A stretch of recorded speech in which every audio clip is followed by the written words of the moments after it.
Naam, bila shaka buheri wa afya na hujambo mtazamaji wa EATV. Karibu sasa katika kurasa dakika chache za kuangazia machache miongoni mwa yale mengi yaliyofika mezani kwetu Jumatatu ya hii leo. Tuanze kupekua kurasa kwa hili. Taasisi ya moyo Jakaya Kikwete iliyopo katika hospitali ya taifa ya Muhimbili jijini Dar es Salaam nchini Tanzania imesema inakabiliwa na uhaba mkubwa wa damu, jambo ambalo kama litaendelea watalazimika kusitisha kwa muda huduma ya upasuaji kwa wagonjwa wa moyo wanaofika katika taasisi hiyo. Kaimu mkurugenzi wa taasisi hiyo Profesa Mohamed Janabi ameiambia Kurasa leo kwamba upungufu wa damu unachangiwa kwa kiasi kikubwa na wagonjwa wa moyo wanaofika katika hospitali hiyo kwa ajili ya kufanyia upasuaji kuonekana kuwa na kiwango kidogo cha damu na hivyo kulazimika kuongezewa damu. Linanitia wasiwasi kwa sababu target yetu sisi sasa hivi, dhumuni letu ni kwamba tusifanye operation chini ya 10 kwa siku. Sasa kama kutakuwa na upungufu wa damu, litafanya hili zoezi kidogo lisuesue, kwa sababu kama hatuna damu ina maana kwamba hatuwezi kuingia ndani kufanya hizo upasuaji.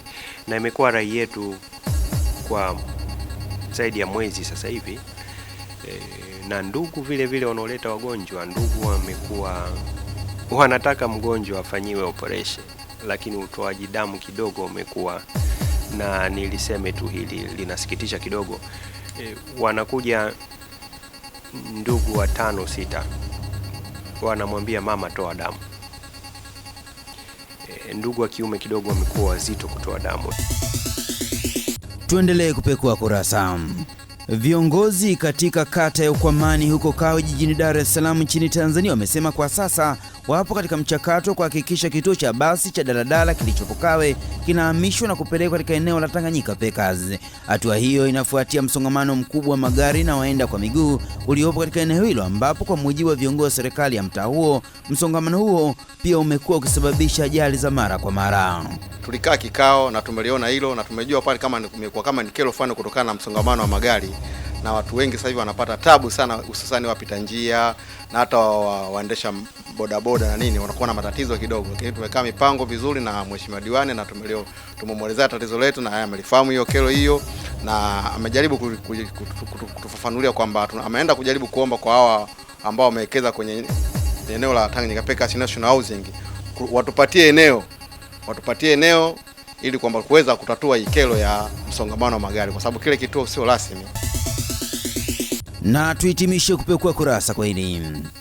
Baadhi ya wapangaji katika nyumba zilizopo bonde la Ndobe jijini Dar es Salaam wameanza kuyahama makazi hayo ambayo ni hatarishi kwa maisha ya binadamu, huku wamiliki wa nyumba zilizopo eneo hilo wakaida agizo la mkuu wa wilaya Kinondoni la kuwataka kuondoka mara moja katika eneo hilo. Hata hivyo, mtendaji wa kata hiyo ameiambia Kurasa leo kwamba tayari manispaa ya Kinondoni imeanza utaratibu kuona namna ya kufidia wamiliki hao kwa lengo la kuhakikisha wanaondoka na kuliacha eneo hilo ambalo hivi karibuni lilisababisha vifo vya zaidi ya watu 4 wa familia moja baada ya nyumba yao kuangukiwa na ukuta.